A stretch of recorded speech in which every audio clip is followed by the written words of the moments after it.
There used to be an old saying, a stock engine or a 1776 was always the best way to go as far as being the most reliable engine that you could get. A lot of that stuff's changed, and we're going to go over why in this video. So stay tuned. So in the old days, things were different than they are now, and we're going to talk about that. So this is going to pertain to a lot of those things. In the old days, you would open up your case here. You take it to a machine shop, you'd have it opened up to put a 90.5 cylinder in. Also, that would still fit in that same opening was a 92, but it would be a thin wall cylinder. So the cylinder walls were thinner. I believe these are 92s, and they were thinner here than the other years, and it would get hot.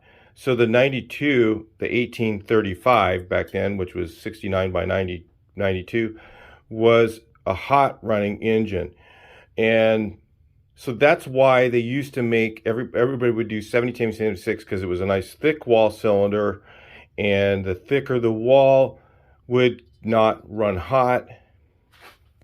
The 92 or 90.5 opening, the opening for a 90.5 was far enough away from this stud. If you notice this stud here, it was far enough away from that stud that it would, you know, have plenty of meat here, where some guys that go to 94s, what happens is when you go to a full 94 cylinder, it goes way out. So that's the other options. They do like 94, and it would open up so far that it would be right next to this stud and then weaken right here.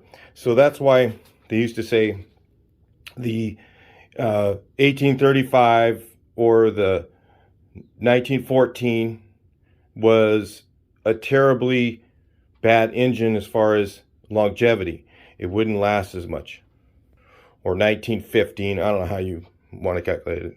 So having that case weakened that way, going the larger, I still don't like to build a 1914, 1915, unless the case is already opened up and the case is good. Other than that, I really won't open one up that far myself, because I like to build an engine that's reliable, and we're going to talk about other options in this video.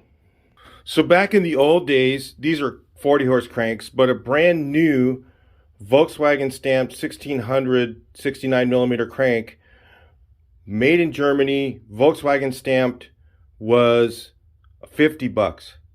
So it was they were so readily available. The building a 1776 was really easy. It was a cheap way to build a bigger engine, especially in an area where you have availability for machine work to be done. The other options were people will use they were going with the 1641, which is a slip-in cylinder.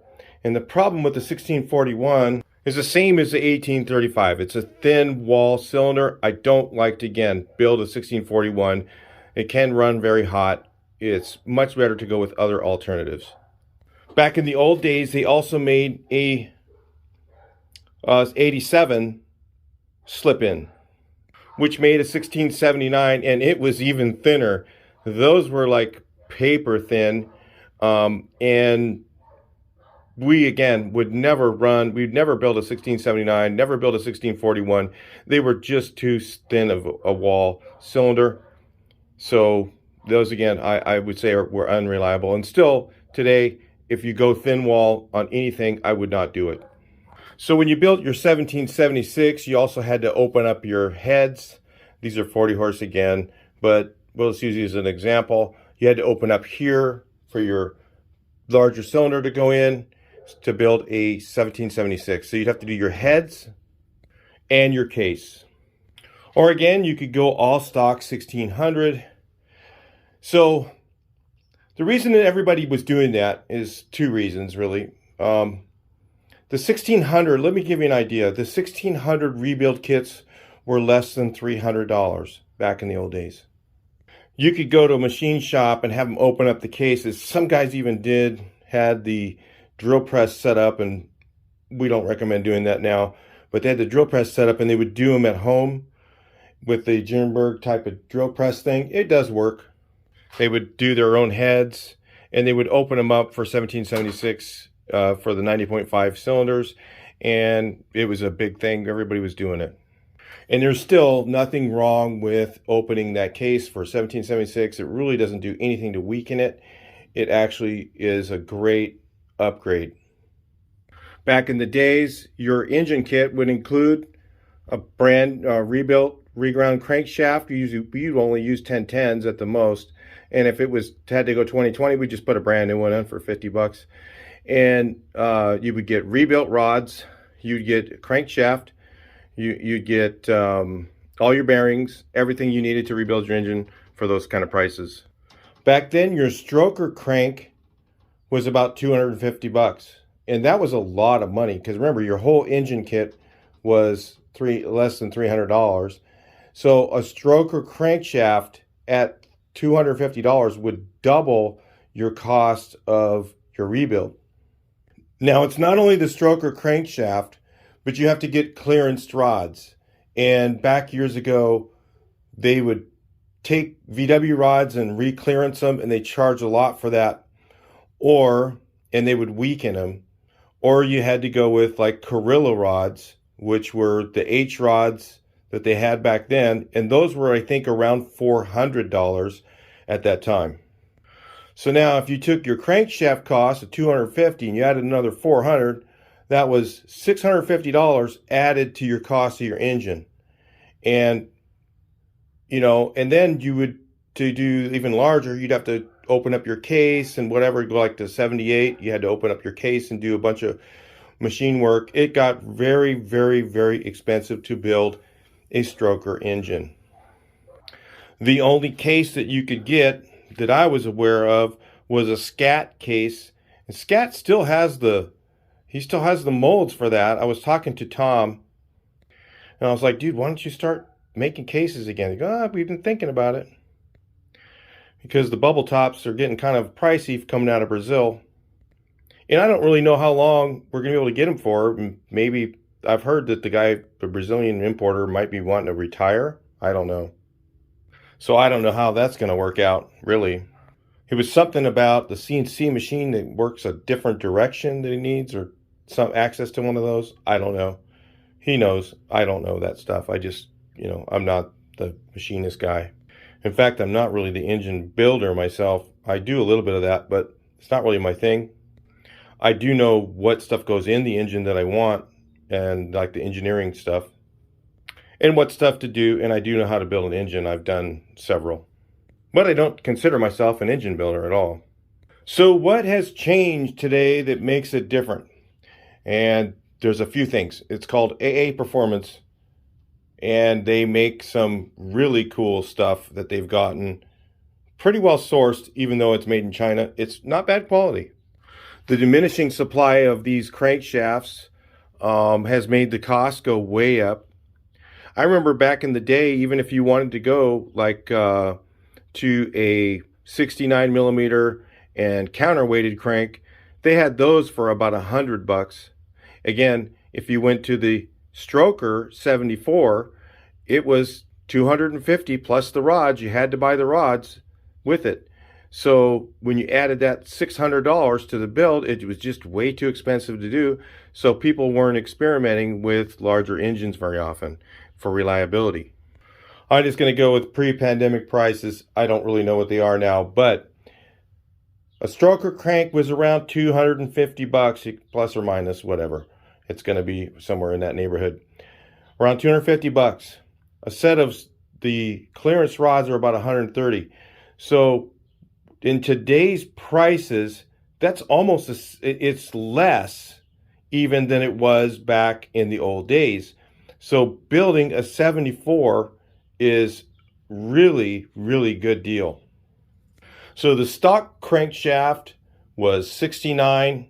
The 74 is basically a drop-in crankshaft. It will drop right in the case. very minimal clearancing needed. You don't need to have a machine shop do it. Usually it's just a little notch you do right here and run right here. You just put the rotating assembly in, run it around. You'll see very easily what that is. You can get the AA Performance clearanced chromoly rods. I don't really recommend going with the H rods on a smaller engine. It's really kind of unnecessary. Those are for when you're pushing it with like 48s or something, or 44s or 42, whatever. You're pushing big carburetors on it, and lots of compression, and then you're not in that reliable zone anyway. And the reason I don't like to use them is because you put more weight in the engine. So I'll do the regular chromoly I-beam rods, okay, with the 74, okay, and a 74 stroker does not add too much.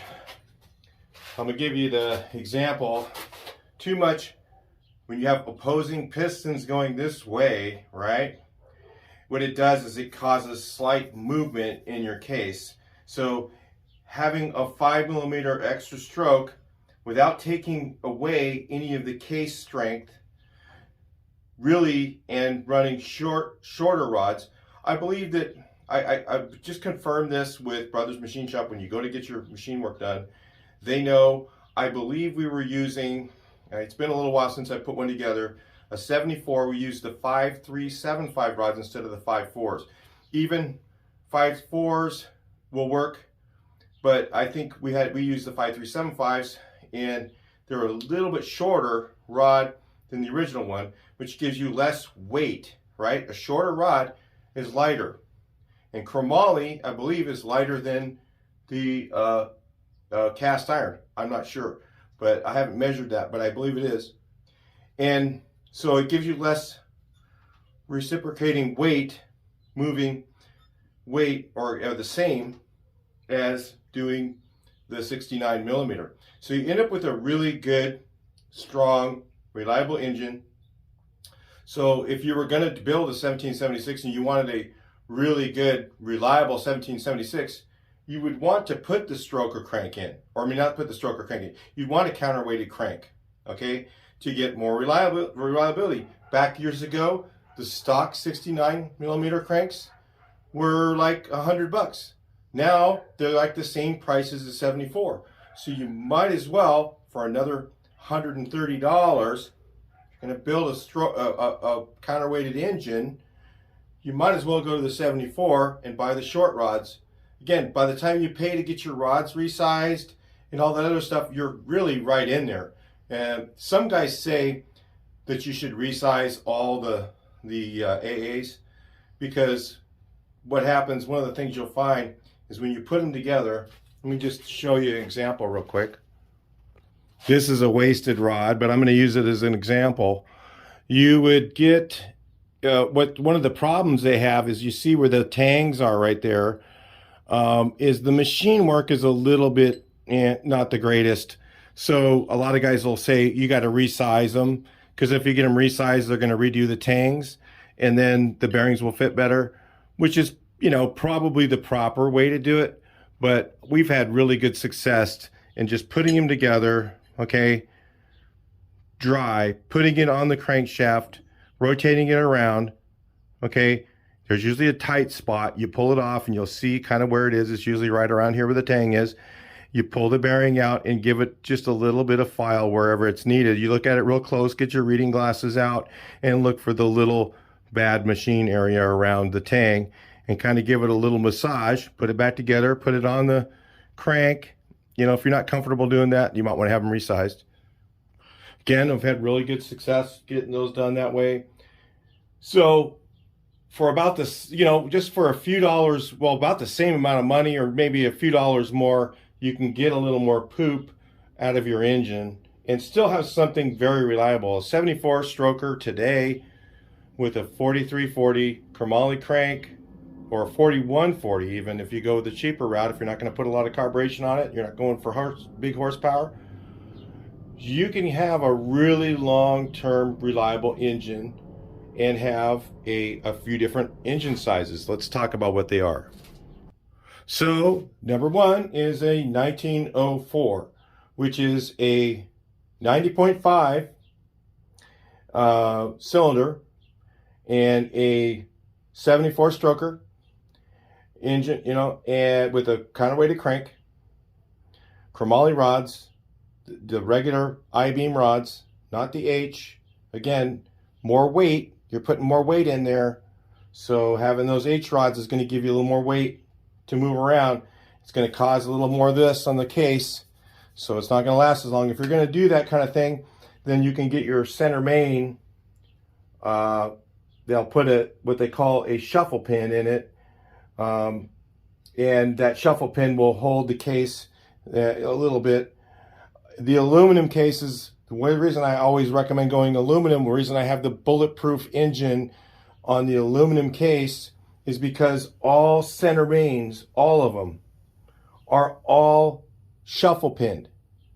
And that keeps the case from moving, and it's made out of a stronger material, which is aluminum. I'm going to go into that a little bit later in this video, but those are other options as well. So sticking to the stock mag case, you can build a 1904. The other options that are available now is they make this is a 92. If you can tell by how thin it is on the bottom, it's not that thin. The 87s are even thinner. So you can go with a 92 thick wall. So on where it goes in the case, it's opened up for the same opening for a 90.5, which is what this one is. This would slide right into 90.5, but it's very thin on the top. So they have a new cylinder called a 92 thick wall, which the bottom of the cylinder is very thin like this. The top of the cylinder is the same thickness as the 90.5. So that's, I believe, a 1968. Don't quote me on it. I didn't look it up. But I believe that's a 1968. So it's a 74 by 92. And then what they do to make that engine is they open the heads up for a 94 cylinder. So it has the same opening for a 94 cylinder. So this, you can tell that is way thicker than the original 92, even thicker than the 94, and will give you a good, long, reliable engine. So in today's world, you can build really near a 2-liter and really have something that's very reliable as well. In fact, you can go to aluminum case and build something that's even reliable that's in the 2-liter zone. So another thing you can do that's still, again, a really reliable engine, if your case line bore is good. We used to always line bore everything. In fact, this engine here, I'm going to say definitely should get a line bore. If you can see the bearing, how the bearing was fitted in here and how it's kind of gray here, and then it's kind of looking like that here, that's telling me that the center main was wearing on this engine. So I'm going to say this thing probably needs a line bore, this little 40 horse. So we're just going to, again, I'm just using this as an example. I wouldn't say building a 40 horse cased motor would be super reliable because it's only a single relief, but you can do that if you don't put a lot of RPMs in it.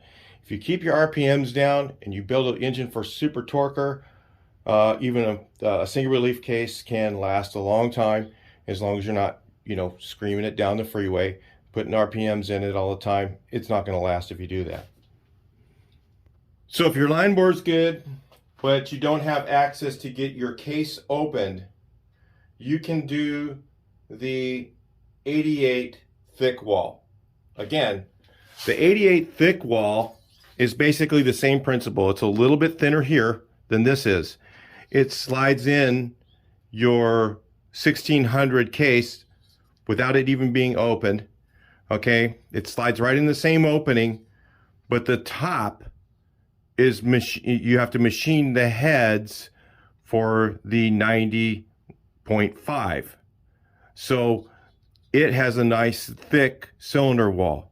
So you have to know what a 88 thick wall is.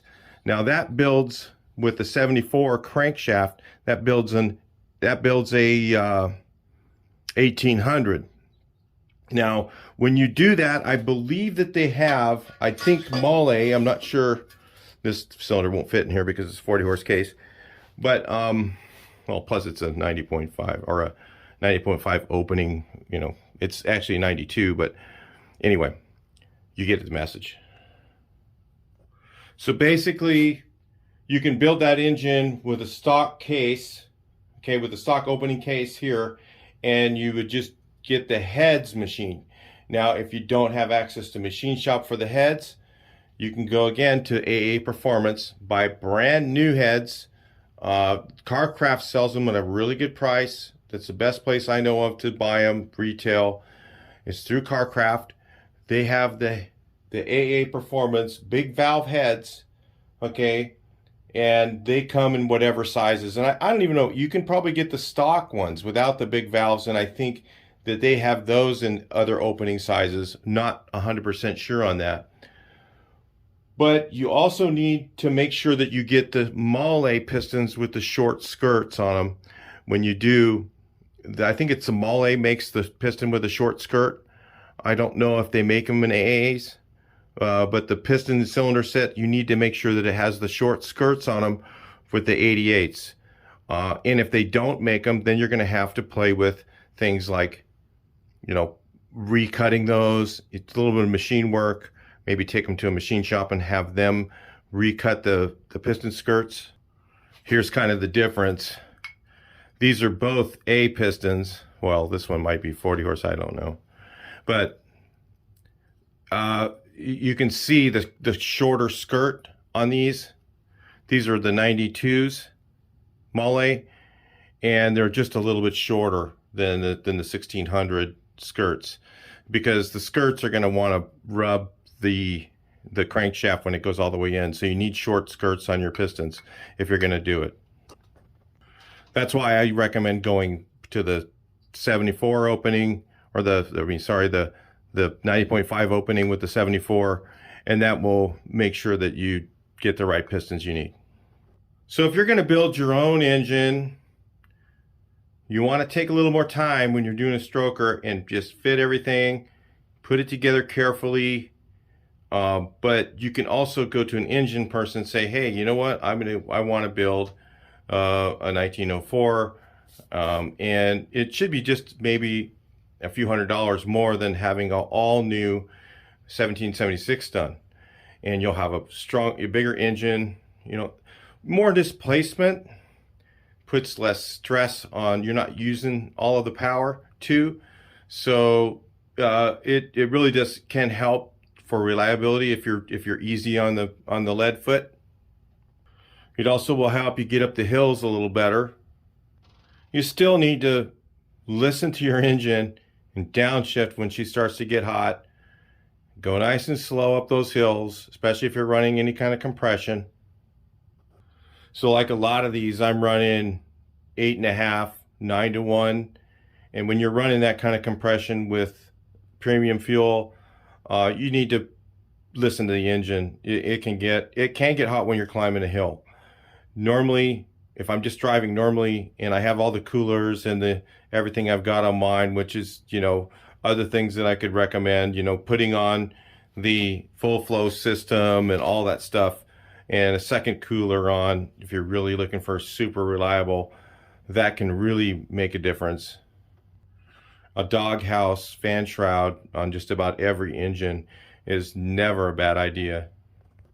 Now let's talk about even going bigger and still ending up reliable. Guys back and forth emailing me, goes, hey man, I think I'm going to do a 78. And I go, so what case are you using? Oh, I'm going to use a stock case. Well, you know, that's when you can get in. I believe that the cutoff point is 74 to 76 on a stock case. 76 can work too. It's the shimming and stuff like that's a little weird. The rod sizes I don't know offhand. So I don't usually build a 76, and there's a lot of guys who don't for reasons because of that. The rod sizes and the A, B pistons, you know, you kind of run into that. middle ground where you might have to go like to a B piston and a longer rod, and you got to get your calculator out and start figuring it all out. But the 74, just you go with the A pistons. It's very simple. And what the difference between the A piston and the B piston is, I'll show you. This is actually an A piston. The B piston, let's see, I believe the piston pin is up further this direction, and they're engineered different. The piston pin is in a different position. I can't remember exactly which direction it is, but it's in a different place so that you can have a longer stroke. And in my opinion, I think it's up further. That's information you could actually look up on your own. So if you want to go bigger, the reason I have the bulletproof engine build video, and I have the one I show everything I did on the whole thing start to finish, I used an aluminum case. Again, aluminum case. If you build something bigger than a 74, you're going to have to get this clearanced inside here. And when you get this clearanced for the crankshaft counterweights, it's going to take away strength out of your case. So when you do all that clearancing, it takes strength out of the case. So now you're getting to the unreliable zone. That's the reason that people used to say people used to say years ago a 2180 is really unreliable, is because they would use these cylinders, thin wall cylinders, and what was it? I think in 82, I can't remember the numbers offhand. Like I said, I don't build engines. I don't build those ones I don't build those at all. But I go for bulletproof on everything I build. How you can build a bulletproof engine there is you use an aluminum case. A lot of guys say aluminum case, they run, the oil temperature can be a little hotter. And that's true. It can be. And required when you go aluminum case to build a bulletproof, really to me, is you need to full flow. They're already drilled for full flow. So the case costs more money, but everything's already done to it. So you don't have to go to a machine shop, take a Brazilian case, let's say you got a brand new Brazilian case. You don't want to build a stroker engine on an old case usually, unless you know it's like a really good case, like it's never been line bore, maybe one line bore, because you're going to spend a lot of money on machine work. You're going to have the cylinders opened, you're going to have all this stuff cut, and by the time you take a Brazilian brand new case and cut it all up and take all the strength out of it, you're in it about what you're in an aluminum case. So you might as well just go and just get an aluminum case and start out with a stronger material. Aluminum is stronger than magnesium, okay? Thickness for thickness, okay? For the same amount of thickness of metal, aluminum is stronger. The reason magnesium is used back in the old days is because it's a lightweight material, and its strength for the thickness, or strength for the weight that it has, is really, really good. But magnesium is not as strong as aluminum, period. It moves more. So the engine, as it heats up and cools off and heats up and cools off, it moves more. That's why I said oil temperature can run higher on aluminum, because it's not going to expand and contract as much. On my 2007, I rarely have to adjust my valves. The valves don't move very much because I'm running chromoly rods, or push rods, actually chromoly rods too, and all that stuff just doesn't, in the aluminum case, it just doesn't move. Doesn't move nearly as much as the mag. The mag is constantly expanding and contracting all the time, and there's a lot of movement there. So if you go to a 78 on that, some guys are even going to 82s on that and still going a lot of miles on an 82. Again, the more stroke you go, as these opposing cylinders go, there's this going on, vibration. So too much stroke is going to give you less longevity. So I like to say 78 is a safe number. If you go 78, you go aluminum. Now your aluminum case has shuffle pins on all the mains. So now it sticks together. It doesn't move because those shuffle pins hold everything together tighter. So that helps. It's already open for whatever size you want. So if you want 90.5 openings, it's already done.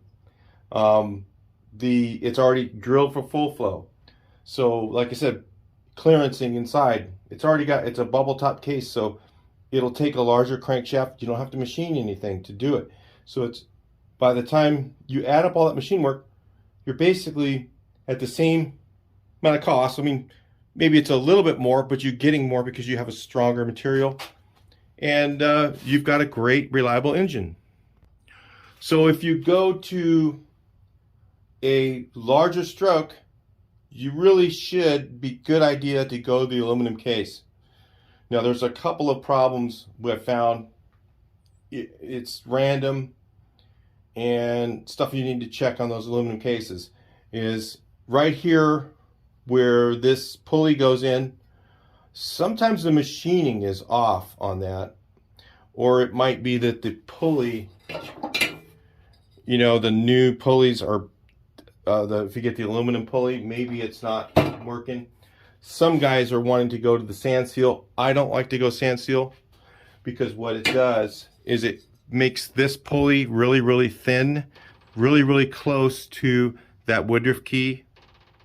So when you go really close to that woodruff key, it tends to crack right there, especially on an aluminum pulley. It definitely will. On a steel pulley, it'll last usually a little while. It'll usually last quite a while, but eventually it could crack right here. So sand sealing, I don't usually like to do sand seal unless you're building an engine that goes in the sand. The reason they made those is because when on your sand seal is because exactly that reason. They were taking them to the desert, Klamath sand dunes, and they had a sand seal put in them because sand was getting in here, because there's actually a little gap right here, because all you have is this slinger that slings the oil back in. So yeah, that's why that they have a sand seal. Boy, that one was worn. I'm just looking at that. I think this sucker was hitting.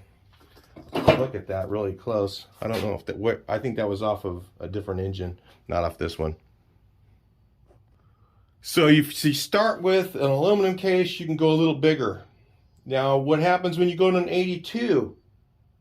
I don't like to go at 82s because now you're cutting cams. So if you look here, this cam right here, if you see those little cuts in it, that's cut for an 82 crank. This one isn't. So you're taking strength out of the camshaft. Not that big of a deal, but it could be, And if you go even bigger, then they actually notch out parts of the cam. Really crazy. And then again, you could break camshaft. There's a lot of stuff that can happen when you go bigger. That's why I say 2007. 2007, great motor. You can go also with the same aluminum case, you can go up to 92 thick wall, and you end up with a great engine. You get the AA Performance big valve heads with that. It's going to be a great motor. You might notice that you'll lose a little bit of bottom end if you don't have enough compression. If you're going low compression, trying to be really reliable, you'll notice with those big valves, it's going to want to fall out its face a little bit. One of the other things not to do is don't use a 1 5/8 exhaust. Stick with the 1.5 inches. Stock was 1 3/8. Go to the 1.5 inch. Bigger exhaust. You go too big, what happens is the exhaust goes out, creates turbulence, doesn't flow until a higher RPM. When you get to the higher RPM, then it flows. So you're building a race engine basically. Those are things to stay away from. So anyway, there's a lot more options. You can go a lot bigger engine and still be super reliable. The old 7076 and stock engine myth is pretty busted. You go to these things and you can build an engine that will get the same amount of miles as the stock engine, and maybe even more, because especially when you go to aluminum. Yeah, I've got friends that are going 150,000 miles and the engine's not even worn out. They just rebuild it just because, well, I better rebuild it. And so you can do that with the aluminum case even more than the mag. The mag's gonna eventually start to flex out. The case is gonna wear. You're gonna see this center main's gonna get polished. Sometimes you get one that's really bad. You pull the crankshaft down and this bearing just falls out. If you pull your engine apart and that center main bearing just pulls right out by hand, that sucker needs a line bore like there's no tomorrow, and it might end up being too bad. You have to put the two case halves together, torque them down, look inside here for daylight. What you'll see here is a lot of times you'll see this surface right here will be shiny. When that surface there gets shiny, bolted together, before you take it down and spend money on having a machine shop look at it, bolt it down, look in here and see, torque it down to 24 foot-pounds and check right here and see if there's a gap. If there's a gap, the case is no good. So yeah, that's the old mag case issues. Aluminum case, I've actually never seen that. And the reason why I like the aluminum, again, is because Vanagons. A lot of guys, some guys say, you don't make any videos on Vanagons. Well, it's true, I don't. But back in the old days, I worked on Vanagons. They came in the shop, and I never had to change a bottom end on a Vanagon. I mean, they would just never wear out. The bottom end was aluminum. Everything was aluminum. And they believe they have flange crank, and they have a counterweights, I believe. I can't remember. It's been a long time since I had one of those apart. I never took the bottom ends apart. They would never wear out. The only things that went out on the Vanagons were the top end. And what happened on the Vanagons, if you wondered, if you own a Type 4, the heads on the Vanagon, the valve seats would come out, valve would open, valve seat would get loose in the head, and it would come out, turn sideways, and get stuck, and the piston would hit the valve. Had that happen, sometimes it bent the rod, and I think I remember changing a rod right in the, without pulling the whole engine apart, if I remember right. Changing a rod on one of those and just running it, and it was fine. Those old Vanagon, the Type 4s were tough. They ran all aluminum. So Porsche, a lot of the Porsches run aluminum case. Why? It's stronger. They're not worried about the heat. They're thinking there's other ways to take care of the oil temp by using a external cooler along with a doghouse. If you run those two coolers and you have a thermostatic fan on it, pretty much it'll take care of the oil temp problems. And you got a stronger material. Just things to think about. Anyway, I thought I'd make a video on this subject. Hopefully it didn't bore you guys out and get you guys a little more information. But the old 1776 theory that you build a stock motor or a 1776 is really outdated. In today's world, 1904 is, in my opinion, 1904, 1968 is just as reliable and gives you a lot more torque. And in fact, I think I would only build that. If I'm going to go spend the money on a counterweighted crank, I'm getting a stroker. I'm not going to stock. And like I said, the reciprocating weight, you have more stroke going in and outward, but the weight actually isn't that much more.